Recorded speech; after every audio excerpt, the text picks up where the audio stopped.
Welcome to episode 64 of the Breaking Balls podcast. If you're a NASCAR traditionalist, this weekend was probably the twilight zone for you because not only are we racing on the streets of Chicago, but New Zealand's Shane Van Gisbergen, said the name right, supercar racer, wins in his NASCAR debut. Yep, Brett Griffin is somewhere punching the air. Probably not harder than Noah Gragson decided to hit turn 6 all day, but nonetheless, we're here to break it all down.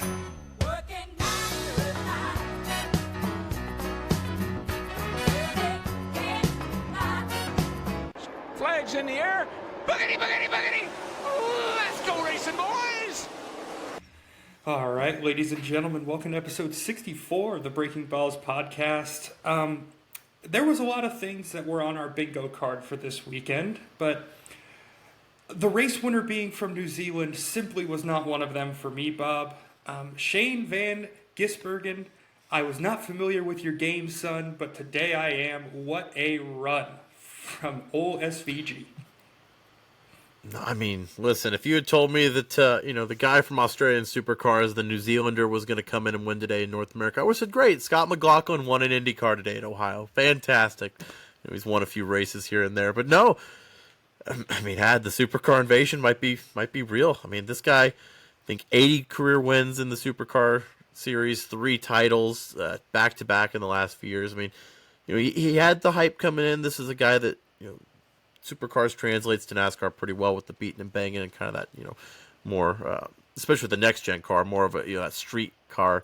So, perfect storm here. But realistically, you thought, okay, listen, we're at a new track, the streets of Chicago, a lot of hype.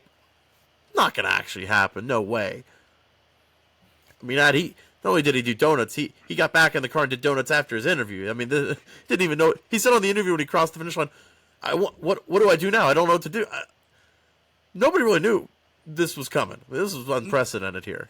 No, it sounded a lot like Ricky Bobby. He didn't quite know what to do with his hands. But, I mean, here's the thing. It's one thing to have speed in qualifying, especially when there's no one around you. This is a narrow track. We've heard about it all week.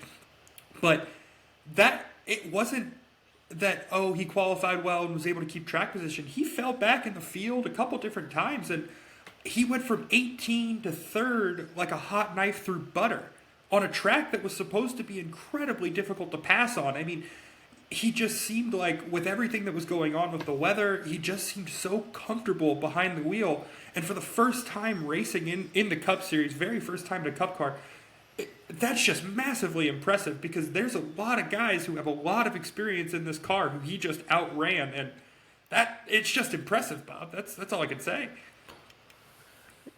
Impressive to say the least. I mean, just to jump in there, and I mean, NBC showed a couple times the camera where he was the only guy using the clutch, and apparently that's something that they use down in Australia, down under, if you will. This is something that translates with the next gen car, and he was the only one using it. Clearly, it translates with speed to the street course because NASCAR's never done anything. There are a few street courses in Australia. I did get to see the schedule there, so. He's had some, expertise. It was kind of a perfect storm because also, Ed, you got to think, Trackhouse, the Project 91 car. Not only is this back-to-back wins for them because Chastain won last week in Nashville, but Trackhouse has speed at road courses. Chastain won at COTA last year, and Suarez won at Sonoma. So I mean, it's not like this team is foreign to, having speed at road courses. This is their 3rd win now in 2 years.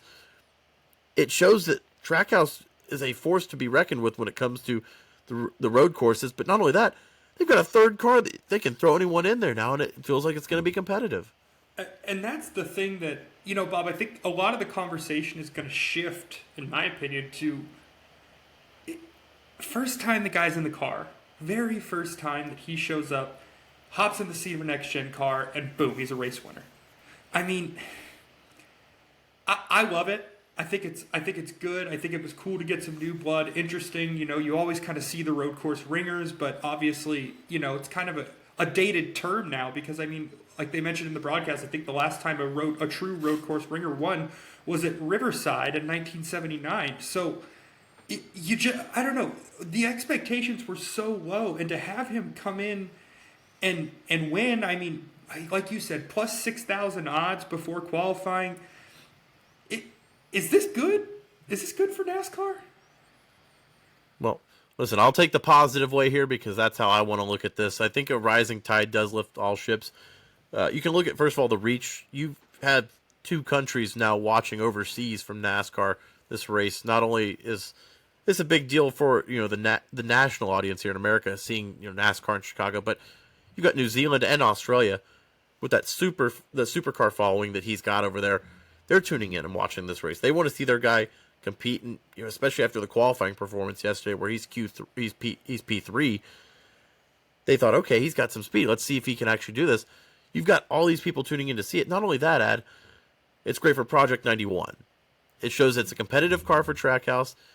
I want to see what Justin Marks' phone looks like after this week, because you open up an entire different clientele. Because now not only you've had Kimi Räikkönen in that car, that was great, huge, following with F1, former champion. But this opens up guys that are in their prime now too, in IndyCar, in F1, in Rallycross, everything.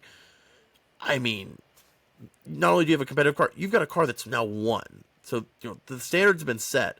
Plus, I mean, look at SVG. I mean, he's going to be a star. He said he's coming over here in probably 2025, wants another year in supercars. But man, like I said, 80 career wins, 3 supercar titles, including the last 2.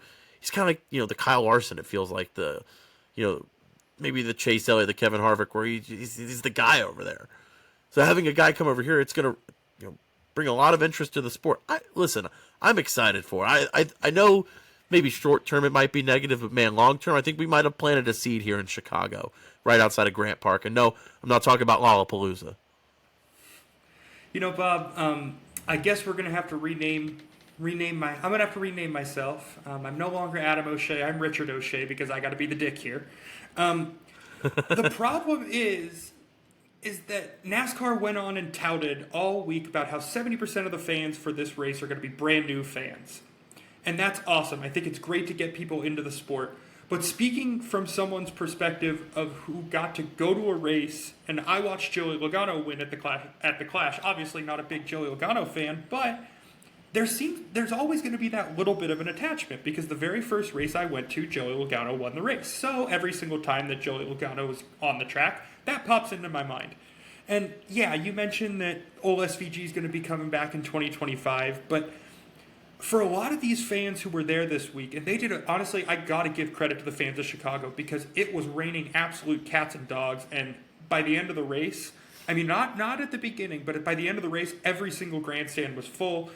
The weather had improved to where they could actually sit out and watch and enjoy it, and the crowd was awesome. But my biggest issue is that this is, NASCAR may not say it out loud, so I will. This is probably their worst case scenario, because it's a name that's going to go away and not be back in the series for a long time. And a lot of that connection that kind of comes along with watching a guy win a race is lost here. I mean, let's face facts. When they cut the race 25 laps, I was fully expecting Chase Elliott to somehow rocket his way to the front, and I thought we were going to get that. But, I mean, I don't know, Bob. I just don't think this is what they wanted for right now. I agree that this does plant a seed moving forward, because I think if he ends up coming back, I mean, just think of the suspense that will be built up in this next year of, oh man, what happens when SVG gets here, that type of thing. I think that's really cool. And, to touch on the Project 91, I mean, just the way that these guys' minds work, and when you're a high-level athlete, it's kind of a monkey see, monkey do world, to where if you see a guy come in and win a race, you could think, hey, you know what, I could do that. So like you said, it'll be interesting to see who Justin Marks is able to kind of pull to be able to come and drive that car, because the equipment is good. If you can drive a race car, you've got a chance to win, and that's what today proved, which I think in the long run, yeah, it's got something for you, but from a fan's perspective, from NASCAR's perspective, I don't think this is what they wanted. Well, that's fair. And the last thing I'll say before we'll move on, just because I want to mention this, is it was kind of a perfect storm. I did say that phrase, but I just want to elaborate. Again, this guy has the supercar experience where it's very similar to this Cup car. New track that nobody's ever been on, street course. NASCAR's never done anything like this. The guys had street course experience. It just, and a car that's already won, or at least the program has already won with Trackhouse multiple times on road courses. It just, like I said, it felt like a perfect storm here, where everything kind of aligned here. I don't think it's where anyone can come in and just ring at the car to win. But listen, as far as the casual fan that left that race, they got to see great racing, and a lot of things I think are just going to come away. The one the one image out of my mind is the pile up there with 20 something to go, where the entire turn, I think it's turn 11, was completely shut down. The entire field got absolutely just smushed together. As a casual fan, they're going to see stuff like that and go, that's awesome. That's NASCAR. So, yeah, you don't get to, celebrate the winner. And I love your example with Joey Logano. It makes sense. But they can at least take away the Rubbins racing and all the different action that was on the track, more or less. Maybe they're not going to understand the winner, but they got to see a lot of the track. Because, good Lord, we might as well get into the race itself today. It was not lacking action at all. I mean, you mentioned the perfect storm. I mean, a record perfect storm, because obviously the amount of rain that got dumped on this track earlier in the day, I thought there was no chance in hell we were going to race. I thought that they were going to have to figure out how to make up a race, or I don't know, maybe just go over to Chicagoland on Monday and see what happens. I don't know. I didn't know what to expect, but the fact that they were able to kind of dry this track out, obviously, credit to NASCAR for putting money into developing rain tires, and obviously to make the cars able to run in the rain like this, because, I mean, the track was wet. Obviously, you throw on the rain tires, it adds an entirely different dynamic. I think, because then as it dried out, it was, okay, when do we make the moves to slicks? And when do we, it just adds another layer of strategy. I think if there was ever a track that really needed a single file restart, other than maybe the Indianapolis road course, this was it, in my opinion. Pretty narrow. So I think the rain, oddly enough, we kind of get into this thing to where it's like, oh, rain spoils the race, but you can make a really strong argument that the rain really kind of made this race, Bob. It threw definitely an element into this race where, you had the delay there, but once they got on the track, I mean, there was moments where, especially once they switched from the intermediates to the slicks, where there was that dry line there, but there were moments where guys would lose it. Just they'd hit a patch that was kind of wet, and they'd lose all grip. I mean, even early on in the race, though, I mean, Kyle Busch literally, was submarined under the tire barrier in turn 4. I mean, it was literally just chaotic there. I mean, just slammed it, and then they just pulled him out casually, no damage on the car. And then, moments later, the leader, Danny Hamlin, the pole sitter, into the tire barrier, gets back out, goes. There was always something going on. It felt like the drivers, especially when that course was super duper wet and they were on the intermediates, where the drivers were challenged. They were having to fight the car. They were throttling. And there was a moment there where I think it was Christopher Bell, Kyle Larson, and Tyler Reddick were all 1, 2, 3 toward the midway of that race. All those guys have dirt experience. They all are really good on the throttle and kind of nursing the tires and finding grip. And that was a lot of this track, was finding grip and just kind of keeping it together, because you saw it multiple times from multiple guys, veterans, rookies, everyone. If you lost your car, you weren't saving it today. You were going somewhere, whether it was the tire barriers or, the Wendy's biggie bag, you were going somewhere. I mean, good God. Yeah, it was kind of crazy because you got to see how on edge these guys are driving. I think the next-gen car, we don't see a lot of self-spins. We don't see a lot of guys paying for mistakes, just the nature of the car and, stuff that I really can't explain to you out loud in the English language that would make any sense.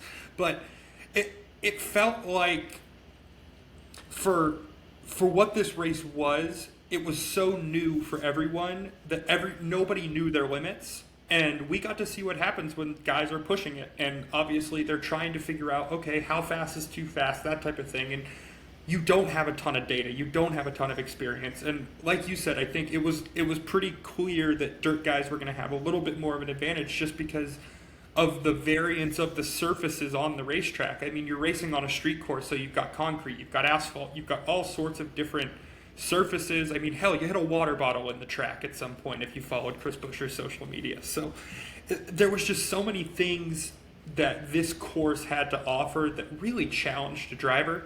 And I think that's good for the sport. Anytime that, it's kind of it's not so much about the equipment, it's more about the guy behind the wheel. I think that's good for NASCAR. And I mean, heck, Christopher Bell had a hell of a day. I mean, obviously didn't get the result he wanted because, you alluded to the big pileup. But, yeah, you know what, Bob? We may as well get into that pileup because that was one of the single funniest things I've ever seen on a racetrack. Just to see everyone stop, nowhere to go.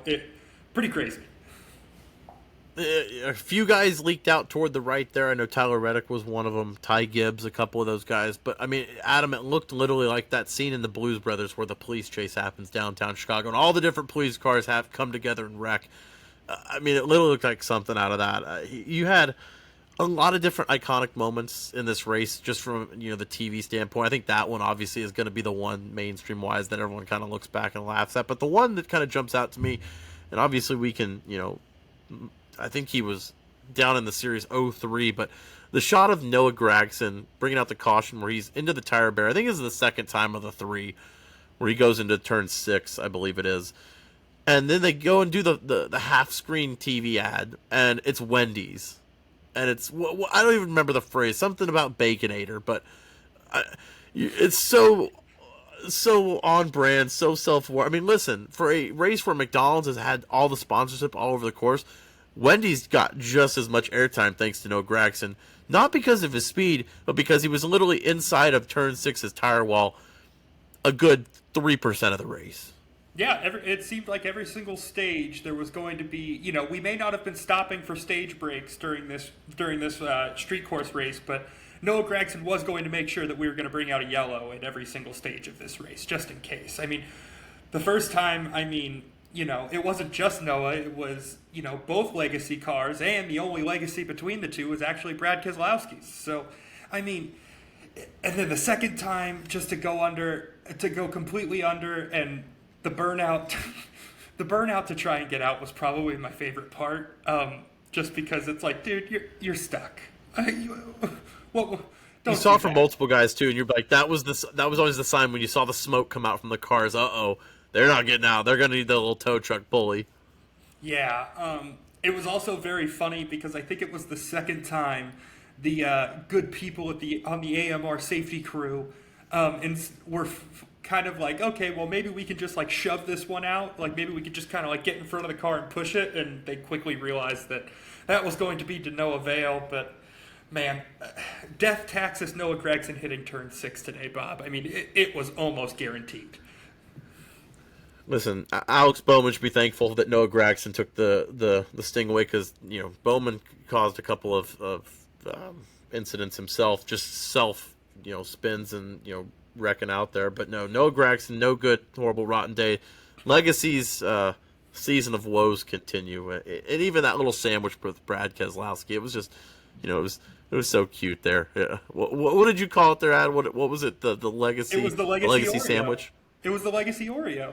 Because it was Brad Keselowski's Oreo was the Oreo cream filling for the Legacy with the 2 Legacy cars on the end of it. It was the Legacy Oreo. Well, listen, what a strong week for Legacy. Just tough week all around there. But listen, again, Legacy is going to be moving to Toyota next year. They're looking forward to that, I'm sure, because this is a throwaway year. And listen, Toyota today, Ad, all the speed, no win. Feels like that's a common theme nowadays. Listen, they've had multiple wins this year. I'm not saying they're just complete duds and they always choke, but Toyota has a lot of races where they have multiple guys who are the strongest car. And today you look at Denny Hamlin was the guy on pole. Tyler Reddick was moving up in the field and was always there. And Christopher Bell was probably the dominant car for most of the race today. And yet, Chevy's in victory lane. I mean, listen, just feels like a broken record at this point. Yeah, at the end of the day, I mean, you looked at the green, white, checkered restart, and there was 5 bow ties sitting there staring right back at you in the top 5. I mean, it was crazy because I thought when we were looking at kind of who made it through that big wreck, I saw Ty Gibbs get through. I was like, okay, maybe they've got an off chance here, but it just seems like at this point Toyota's pretty much Volvo, because they're all Swedish and no finish. They have all the speed in the world. They're absolutely going around the track. I mean, And motoring, that's the big thing, is like Christopher Bell was dominant. I mean, it was dominant today.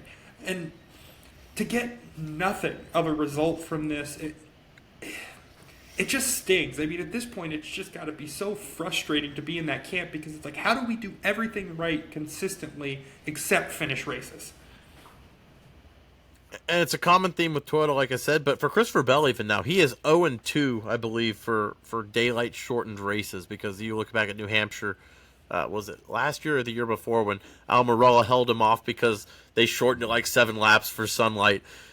Christopher Bell and just these rain shortened races, it's just not doing him any favors, man, because he had the car to beat. And then, we might as well get into it. NASCAR shortens the race 25 laps because, obviously they're delayed because of rain. It's nighttime in Chicago now as we're recording this, of course, but they can't really run at night because the streetlights aren't really equipped for racing. So, time was crunching, and it got to the point where it was kind of obvious the writing was on the wall, but NASCAR didn't say anything. And so you had this caution come out. I believe it was for Noah Gragson. At this point, I'm just kind of guessing, but it probably was for Noah Gragson. You can play the odds. Anyway, you have the caution come out, and you have about 13 guys come down pit road.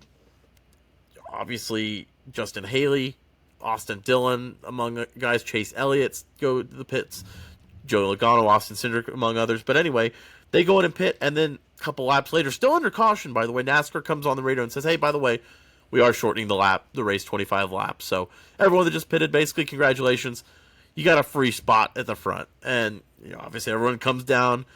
Christopher Bell, Kyle Larson, I think, are running P14 and 15 on the restart. And then you have that massive pileup that we just talked about. And so, listen, did it cause a lot of, inversion and interesting storylines? Sure. And listen, did the right car probably end up winning with Van Gisbergen? Because Van Gisbergen, there's our first mistake of the day. He comes up and does battle his way back up in the field with 16-lap newer tires. Justice did prevail in the end, as far as I'm considered. But NASCAR's kind of making up the rules here after, canceling the Xfinity race 2 laps before being completed. I'm curious your thoughts here as a lawyer yourself. I mean, this is just a classic case of, NASCAR's the sanctioning body. And when you're the judge, jury, and the executioner, you get to make all of these decisions, and nobody's going to tell you no. So, I mean, look, I'm not going to do anything to avoid a Cole Custer win. I mean, we stand a Cole Custer win on this podcast. So, I mean, congratulations, Cole Custer. We don't care. They don't ask how, they ask how many. And Cole Custer won a race that wasn't ARCA, so we're gonna love that. But, it felt odd, because it's like, okay, maybe you should have made your mind up as soon as this caution was thrown out, because like you said, the writing was on the wall. I think everybody understood that we were going to run out of light. It was just a matter of how NASCAR was going to handle it. I don't have a problem with them shortening the race. I do have a problem with them not telling everybody that they were going to shorten it and then giving everybody a chance to go down pit road. I mean, that's the only part of it that I really have an issue with, because obviously who wants to decide a race by just, we ran out of light, and, such and such was in first and we're done. And that, would feel kind of like an anticlimactic thing. So I'm happy that they decided to shorten the race. I'm just not necessarily thrilled about how they went about it. It's all about communication. Communication is key. And that was the thing. If you're Christopher Bell, if you're, Kyle Larson, guys that were, even Tyler Reddick, you're running toward the front there. It just feels like you got burned by the, the hand that feeds you. And listen, again, like you said, NASCAR's a sanctioning body. They wanted to stretch it out as long as they could before they inevitably had to shorten the race. But you also, if you like you said, the writing was on the wall. The writing was on the wall that this race was going to get shortened here. So, you've also got to read the room here and be proactive in that moment too. You can't just have NASCAR hold your hand. Listen, I see both sides to it. It's unfortunate because, some guys' days were ruined because at the end of the day, you're in 15th when that pileup happens. I mean, you saw guys like Daniel Suarez end up getting stuck back there and just getting ripped apart with their cars. I mean, it's just, cautions breed cautions at the end of the day as well. So, you hate to see it, but, at the end of the day, I think like I said, at least justice prevailed. The car that was in the front for most of the day snuck back and ended up winning this race, because we might as well get into the results here, Adam. I mean, you look at the top 10. It wasn't really indicative of, what your race looked like all day. I mean, Chase Elliott went into the wall early today, finished third. Justin Haley, listen, if any colored car was going to be running toward the lead and leading toward the end of the race, hand to God, I would have put all my money on AJ Allmendinger, clearly the road course ringer. But no, I mean, Justin Haley, listen, credit to them. They put themselves in a position to almost put themselves in the playoffs with a win here today. I mean, results like that, and he ran clean laps. He fought Van Gisbergen. I mean, listen, it didn't make it easy on him. Didn't go away easy. It just, when you look at this results ad, what jumps out to you? Because there's a lot for me. Well, the first one for me that really sticks out is, gosh darn it, Austin Cindric still drives a race car. And it's the number 2 Penske car. Who'd have thought? I mean, shit. I just seeing it in the top 10 makes it just kind of, I don't know. It feels nostalgic in a way. It feels nice. It feels like something, it belongs a little bit. That was the one that kind of really jumped out on the page for me, because, I mean, just a guy who's had a terrible, no good, very bad year. So hopefully this gets a little bit of momentum going for that team. The other one, I mean, a guy who had a lot of confidence going into the day, Michael McDowell, kind of started towards the front, disappeared there in the middle, I think fell back somewhere in the mid-teens, and then eventually, ends up getting a top 10. So it's another one of those things to where, it's good to, it's just good to see different people in the top 10, and especially Austin Cindric. I mean, this was a guy who has so many expectations surrounding him, so much to do about the talent that he has, and he just hasn't been able to make it work. So that's the one that really jumps off the page to me. What about you, Bob? Yeah, obviously, one guy we do want to shout out, Ty Gibbs, was consistently in the top 10 all day. Worked his way back up when that recycle happened, when they cut the 25 laps, and even was running, I think, 4th or 5th with Larson battling there toward the end. Kind of hit the wall and stumbled back towards the 9th, but is putting himself in a good position here with the playoff standings. And then Chris Buescher again, 10th for RFK.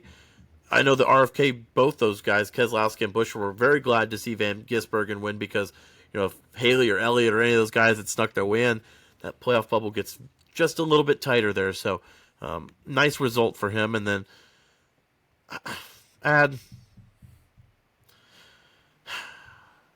Corey LaJoie got 14th. I don't know how, but he did it. He did. Stacking pennies. Stacking pennies for sure.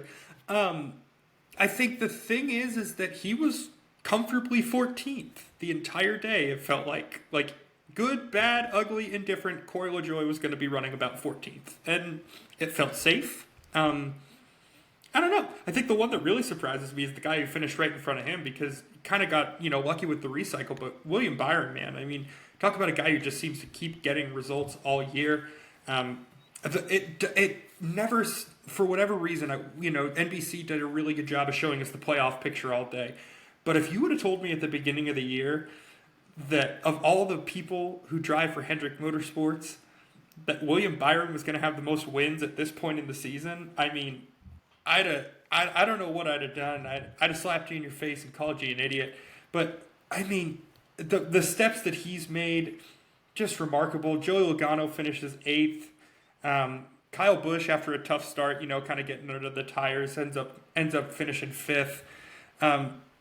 A lot of familiar faces up in the top 10. It just, it's definitely good to see. It's Austin Cindric for me, man. I can't get I'm scanning through it right now. I can't get over it. The fact that he finally showed up to one of these courses where we always, oh, hey, Austin Cindric, and he performed. So hopefully this gets them turned around. Yeah, no, listen, especially with his background, the road courses and, having that experience, he's got to make do on these next couple races, because listen, like you said, confidence is key. Maybe he can find some momentum and maybe find his way into victory lane here. It's not out of the question with the next couple races coming up, but you're also looking AJ Allmendinger 17th. He got recycled back when that pit cycle happened, but just really didn't have, top 5 car all week. It just didn't feel right. Todd Gilliland, somehow got 19th, even though he spun a couple times. And then right in front of him, Christopher Bell, who led most of the race. I mean, listen, it just was all over the place here. But one guy I did mention earlier, Alex Bowman, P37, last place today, with the DNF, obviously missing a few races with the injury earlier. He, at one point was leading the points standings, and now, takes a big chunk out of the playoff gap. I mean, he's now, I think, 30 points out. He was at one point, 2 or 3 points out coming in today. So not a great day for the 48 team there. And I mean, they've got to have some kind of string of runs coming, because I think it's 8 races in a row now. They haven't had a top 10. They've got to have something there. Yeah, obviously a lot of adversity surrounding the team. It broke his back, spinal. So, kind of tough to come back from that. But, you would like to think that they're going to get things going in the right direction. But, Bob, speaking of things not necessarily going in the right direction, it seemed like that was the story of NASCAR's weekend here. Obviously, nobody anticipated the rain. Canceled a lot of the events that kind of were supposed to be going along with this weekend. The Chainsmokers, Miranda Lambert, everything that was advertised. Ultimately, go ahead. Who double booked the Chainsmokers? They were supposed to be in Las Vegas last night as well. Just want to, point that out to the masses. Who's their agent? That's business 101. Come on. I believe their agent is their roommate from Boulder. But regardless, it gets to the point to where through hellfire and brimstone, through the fire and the flames, this worked out for NASCAR. I think in the grand scheme of things, there was a lot of things that went wrong, but ultimately, I tried to put myself in the perspective of, okay, this is my first time watching a NASCAR race. Is this cool? Like, is this something that I would continue to watch? And I think the resounding answer, at least for me, is yes. This was something that, if this is your week-to-week product, then you're going to get a lot more fans. I don't know what you thought about it, but I thought this was a pretty strong showing from NASCAR, all things considered. 100%, especially like you said. Literally everything that could have gone wrong probably did leading up to the actual green flag around, 5 o'clock, 6 o'clock local time in Chicago there, where, it just felt like everything was, all the concerts had been canceled. If you're, I think what they say, 70, 80% of the fans ticketed for people that had never been to a race before. And a lot of these people had gone because of the musical acts. NASCAR had built this as kind of a festival around a race. It was a city environment. Come out, get 2 races, 4 concerts. Well, you got almost half of an Xfinity race. You got 3/4 of a NASCAR race. And did the Black Crowes play tonight? Does anybody confirm? I don't know, but maybe one concert. You got a great race. The racing was awesome. The visuals were great once the rain, went away. And the crowd actually, like you mentioned before, they did fill in there, and it was a packed house by the end of there. So, listen, I think they'll go back. It's Chicago, so you never want to second guess city government. There's always red tape. There's a second year with a third year option, so we'll see. But, I mean, listen, for everything that could have gone wrong, it did. Even with a rain-shortened race, we're sitting here excited after the race. And you got to hope that the people that were at the track had the same excitement and energy. Because, listen, you want events like this. They're not always going to be incredible, but you want these events to be something you circle around the calendar. It's not all going to be Daytona, Talladega, but you've got to have, big cities, big concerts, big draws. And hopefully this is, an event that comes back, because, listen, for a street course and a lot of people being nervous, I think it was a pretty much a success, at least in my eyes. Yeah, obviously, we didn't really have boots on the ground we didn't really know anybody that went to the race to kind of get a feel for, okay, how was this? But for all intents and purposes, from an outsider's perspective, this looked like a very cool event, very cool weekend. I was skeptical, to say the least, on this. I didn't know how this was going to go. I didn't know if the track was going to be wide enough. But, even in the rain, there was passing. There was all sorts of things that were going on that made for a very interesting race. Whether it was somebody driving on edge and hitting the wall, or the big pile up, or there was all sorts of things. I mean, even the crossover move that ended up winning the race. I mean, there was just so many different things that happened during this race that you almost it's one of those action-packed races to where there were so many things that went on that you almost forget about each one until suddenly it pops back into your head and you go, oh shoot, that was awesome. And I think in front of a bunch of new fans, that's about all you can ask for. And like I said, do I think NASCAR's happy with the winner? I don't know. I don't think so, because obviously you would have liked to have had a more household name, or a guy who's really kind of up and coming and getting a lot of marketing money pushed behind him, maybe like a Daniel Suarez, to win this race. But at the end of the day, like you said, and I think it's kind of got to be the theme of NASCAR's weekend, is a rising tide lifts all ships. If you're in bigger markets, you're going to have more eyeballs. And this was just another step in NASCAR, for NASCAR going in the right direction, to where it's like, yes, do we need to be racing at North Wilkesboro? Absolutely. I think it's the heart of the sport. You need to go to smaller towns. You need to go to these places that you wouldn't otherwise go unless there was a racetrack. We're looking at you out in New Hampshire. But you also need places like Chicago on your schedule. You need things like the Clash in LA. You need to, sometimes you're going to have a hard time convincing media to come into these small towns to cover you. If you're in their backyard, they almost don't have an excuse. And that's how this sport continues to grow. You need to keep putting yourself where the eyeballs are, where you are able to develop fan bases. And I think that's the one thing that NASCAR is learning as they're kind of going along here, that they can be incredibly successful at it. Because at the end of the day, there was no music acts or anything, but the stands were still full for racing. And that's all you can ask for. That's all we can hope for anywhere that NASCAR goes to race. And credit to Chicago for making it happen and for getting those fans in the seats to see the race.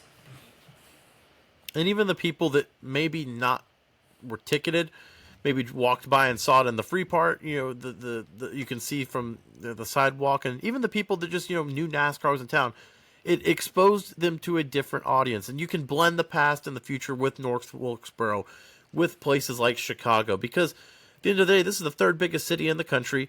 You should have a presence there. There's no reason places like NASCAR shouldn't be in LA, Chicago. You get IndyCar with their Grand Prix in the streets of Nashville.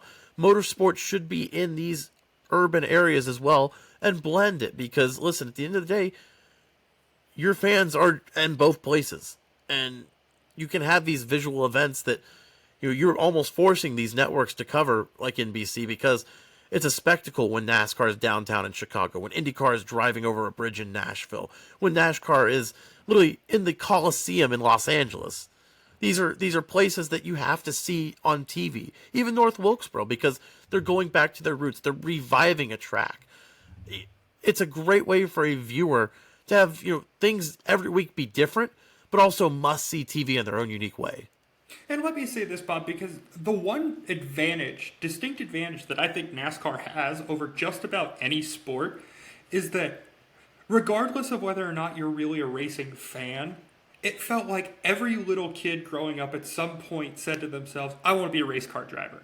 Or or that type of thing. Whether it was watching Cars as a kid, who knows? But there's always kind of this desire, for whatever reason, to go fast in a car. I think everybody kind of knows the feeling. It's familiar. It's kind of got the same thing as golf, to where it's like it's the same exact game, whether or not, you're playing with professionals or you're just playing for fun.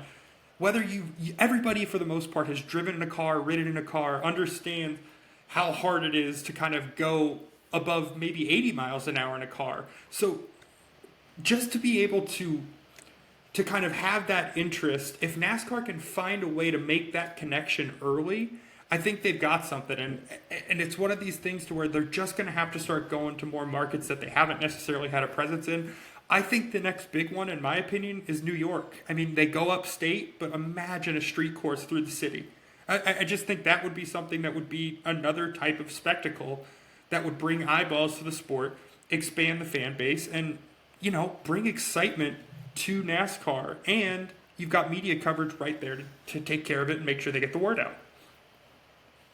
Well, and that's the one thing with Chicago is, you can go back to Chicago, if they'll welcome you with open arms, but this does open yourself to so many opportunities all over the country, internationally, now that NASCAR knows that this next-gen car, if you have the right circuit, because at the end of the day, the layout of this circuit definitely helped the car race better with the longer straightaways, not a lot of tighter turns, a little bit more room for forgiveness, like Watkins Glen kind of is.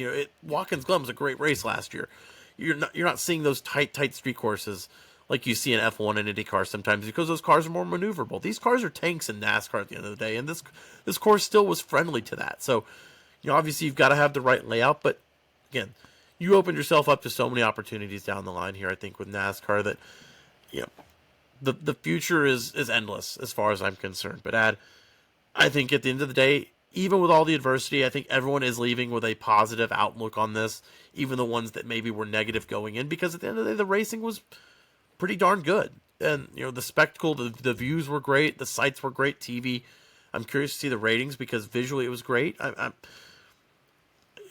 just as a fan, I'm excited to see what this can bring from the future. Like I said, even with SVG, you're planting a seed, if nothing else. And so I'm curious to see how it grows. But, I mean, listen, we've been going for about 40 minutes here. Did we miss anything? Is there anything else that I skipped over that you're like, Bob, come on, let's go back here a little bit. Let's reel it in. No, because we basically have the same brain. So if you haven't brought it up, then I'm not thinking about That's it fair. either. So, I mean, at this point, gotta tip the hat of the NASCAR. What was that sentence? Tip of your cap to NASCAR. I mean, great event. And to Justin Marks and Trackhouse, because listen, they are changing the sport. Feels like monthly now. Whether it's their innovations, Project 91, they're just these young, fresh ideas are helping change the sport in a good way. I mean, listen, guys like Jensen Button racing, spinning out right in front of Joe Logano on pit road. It's interest like that that's going to help grow the sport globally and just, for the future. So, again, shout out to Trackhouse and Justin Marks because it doesn't happen without this vision. But, I watched Chicago host NASCARs down Lakeshore Drive.